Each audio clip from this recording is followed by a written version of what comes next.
നിയമന ഉത്തരവ് ലഭ്യമായി 1 വർഷം പിന്നിട്ടിട്ടും ജോലിക്ക് കയറാനാകാതെ ഉദ്യോഗാർത്ഥികൾ. കായംകുളം നഗര ആരോഗ്യ കേന്ദ്രത്തിലേക്ക് നടന്ന അഭിമുഖത്തിൽ തിരഞ്ഞെടുത്തവർക്കാണ് നിയമന ഉത്തരവ് ലഭ്യമായിട്ടും ജോലിക്ക് കയറാൻ കഴിയാത്തത്.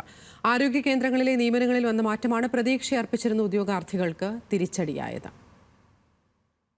കായംകുളത്ത് പ്രവർത്തനം ആരംഭിക്കുന്ന 3 ആരോഗ്യ കേന്ദ്രങ്ങളിലേക്ക് വിവിധ തസ്തികകളിൽ 2023 അഭിമുഖം നടക്കുന്നത്. വർഷാവസാനത്തോടെ പലർക്കും നിയമന ഉത്തരവും ലഭ്യമായി. 43-ാം വാർഡിൽ ആരംഭിക്കുന്ന പുതിയ ആരോഗ്യ കേന്ദ്രത്തിന്റെ ഉദ്ഘാടന ദിവസം ജോലിക്ക് കയറാനാകുമെന്നും അറിയിപ്പ് ലഭിച്ചു.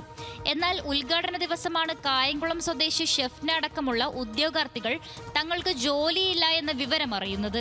ഇവിടെ വന്ന് അന്വേഷിച്ചപ്പോൾ അവർ പറയുന്ന വേറെ ആളെ എടുത്ത് NHM സ്റ്റാഫിനെ ആക്കി. NHMകാർ പറയുന്ന അങ്ങനല്ല, ഇങ്ങനെ 1 വർഷമേ മുനിസിപ്പാലിറ്റിക്ക് നിയമമുള്ളൂ. ആ 1 വർഷം പോലും ഞാൻ ജോലി ചെയ്തിട്ടില്ല. ഈ 1 വർഷമായിട്ട് ഞാൻ ഈ ഓർഡറുമായിട്ട് വീട്ടിൽ ഇരിക്കുക.